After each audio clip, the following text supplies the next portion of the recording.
Red Herring is a global media company. Our business features a weekly news magazine that's centered around technology news, emerging companies, venture capitals. I think it's very interesting for me because my family heritage is Dutch. I live in Silicon Valley, so I hear a lot about new and emerging things. My significant other is a Dutch CEO, so I kind of have a warm, fuzzy spot in my heart, if you will, for the Dutch people and for Dutch businesses to succeed, especially in the Valley. I'm over here talking to a number of other Dutch businesses. And so in the Valley, I've been in touch with people from the Dutch Business Support Office and it's the Netherlands Financial Investment Agency.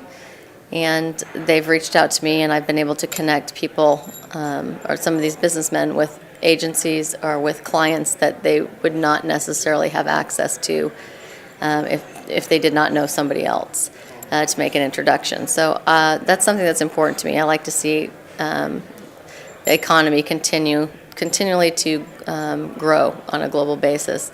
And I think it's interesting to see how other people come to the U.S. and do business. And I think it adds a lot more spice. I think it makes things a lot more interesting.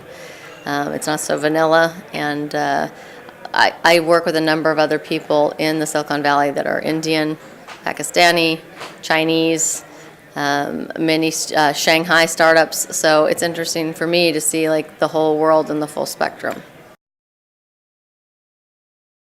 Probably, yeah. I could say yes and no in some ways. I tend to learn by experience, but I also think that sometimes that you can just find knowledge by doing. And by that I mean I've learned a lot just by jumping in feet first into something and going, okay, what's going to happen? And sometimes, actually, and most of the time, having the best situation come back out of it because I've not been scared to dive in.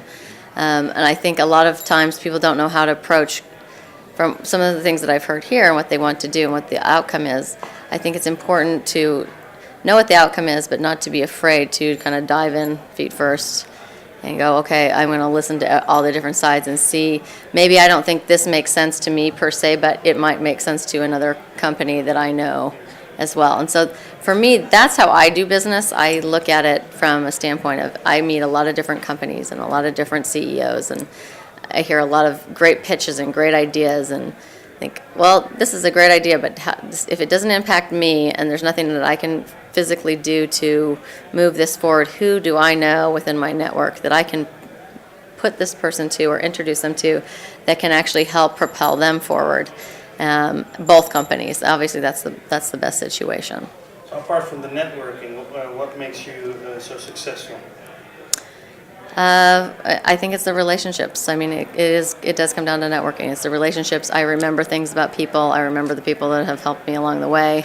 I remember the businesses that have struggled and taken a chance on me. I remember people remember the fact that I've taken a chance on them as well. And I think it comes down to what I like to call career karma, and it all comes back around. I can speak back to a time when I was at the Financial Times and was under attack, if you will. Attack may be too strong of a word, by a number of business schools saying, we want this product, we can't get this from somebody else, why can't you give this to us? And going to our senior management team, and they said, well, we can't do this. If we create this product that they are asking for, we will cannibalize our own product.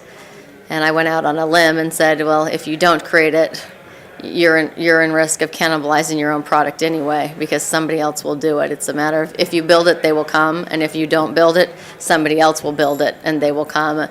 And then I proceeded to provide several different models, like the CBS Viacom model and the MSNBC and CNBC and NBC model, and could show some cost savings over time. So I ended up being able to find one champion in the company who was a vice president of finance, and went before the board of the Financial Times and said, this is what we want to do, give us the chance to at least see if this works.